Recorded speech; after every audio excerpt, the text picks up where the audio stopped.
A few days ago, I talked to Karl Plessner. It's mediator from Europe.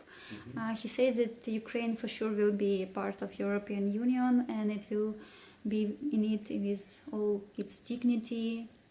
And he also says that Ukraine is spiritual, and that's our unique element from all Europe. So what do you think, will we be a part of European Union, and what can we give to European Union as nation, as country?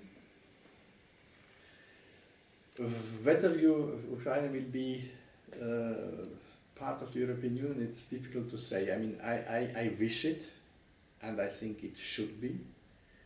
But what process will be necessary, and what political growth is necessary within the European Union to have the courage to do the step?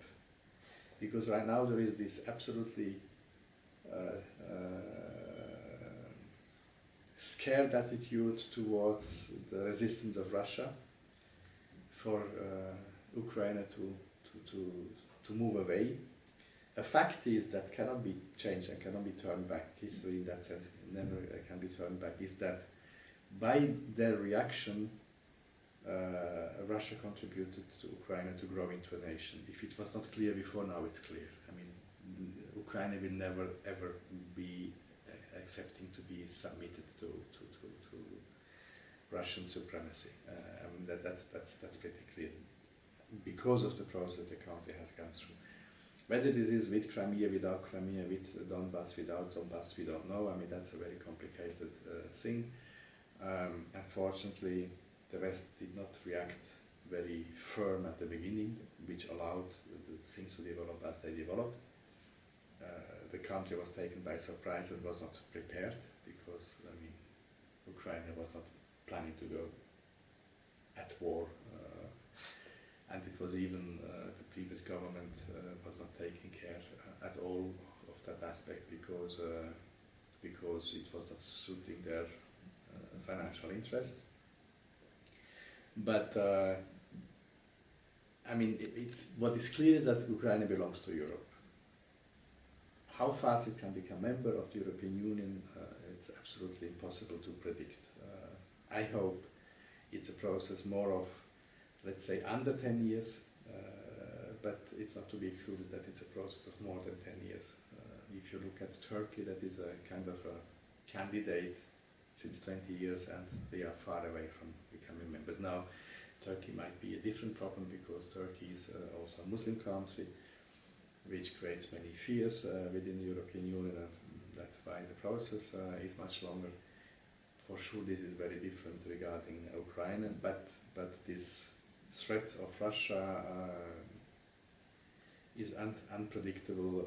How Europe will deal with that, and whether they have the courage to say, if Ukraine wants, then Ukraine is welcome.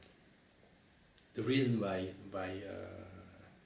Putin wants to have these frozen conflicts everywhere, and in fact he now succeeded. He has a frozen conflict in Georgia, in Armenia, in Azerbaijan, that makes it also a frozen conflict of Armenia.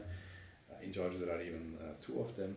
There is Moldova with Transnistria, and now with Crimea and the Donbass we have Ukraine, and these are all, on the one side, criteria, reasons for these countries not be eligible to become members of NATO, because a country that has a frozen conflict cannot become member of NATO, and I really think that it was a very clear plan of Putin to have in each of these countries a frozen conflict, which in addition allows him to destabilize whenever he wants the situation. And so it will depend on how Ukraine is developing, on how Europe is developing, on what's happening in Russia. Will the Russians continue to accept these terrible policies, or will there be a change in Russia? We don't know.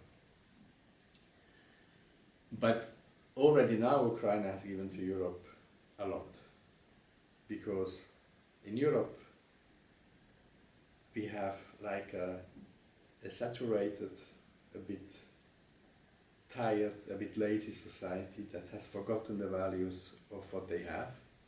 So the tendency is to oh, Europe is not important, why do we need Europe? There's even almost a tendency to go back to national states and forget the idea of what this united Europe is and could be, while the Ukrainians were ready to give their lives for the idea. And they gave. Exactly.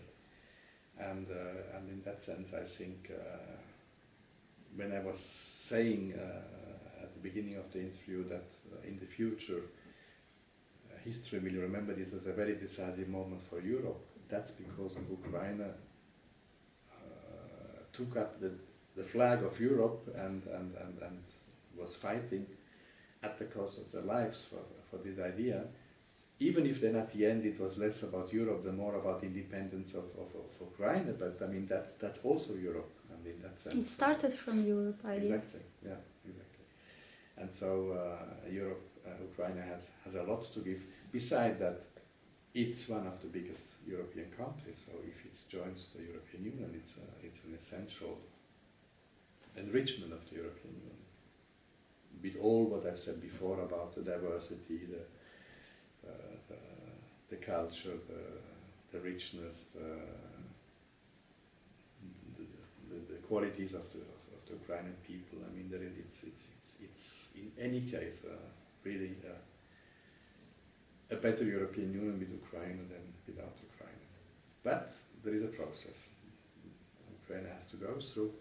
Also in building this new society that I really hope that it will manage to be a successful process, and that it will not be boycotted by wrong interests of a minority which might fear that they lose their privileges if the country evolves into such a direction. So there are still risks that the direction Ukraine has taken might be interrupted again.